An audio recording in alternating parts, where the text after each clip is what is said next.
And those events, we know those events happened in atheist France.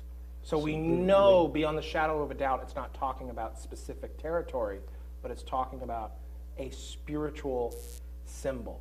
Absolutely. So the spiritual symbol for the king of the south or Egypt, and Daniel 11 is very clear that when the king of the north comes with its many ships, it says the land of Egypt shall not escape. So it connects the king of the south with Egypt, again at the end of time.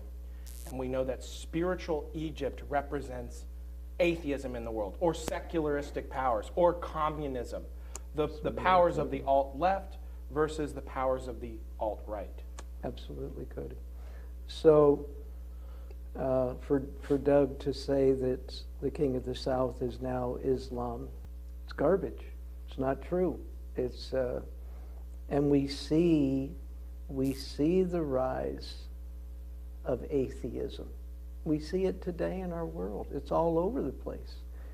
And of course, as we read last Sabbath from the book Education, Ellen White said that there would be a rise of the same principles that engulfed France during the Revolution. Kody, that's where atheism originated, was during the French Revolution.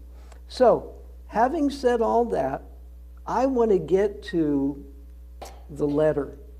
I want to get to the letter that Albert Pike wrote back in the 1870s, because I firmly believe that Albert Pike's letter speaks to us today, clearly.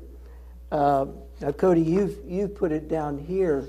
Yeah, I put down the whole thing there on that first page, but it's got the separated paragraphs if you want to pick and choose which ones. But I do also, before we start, I want to mention here, because this is going to start to lay down a principle that I just want to lay down and just prime you guys for first. And that is the concept that in Daniel chapter 11, in Revelation chapter 11, which is talking about the French Revolution, Mrs. White says in The Great Controversy that the only power that flourished in France at that time was the Jesuit order. And Revelation chapter 11 says it a little differently. It says that the beast ascended out of the bottomless pit. Well, we know who the beast is, right? It's the Roman Catholic Church. So the Roman Catholic Church actually is the power behind both the king of the north and the king of the south.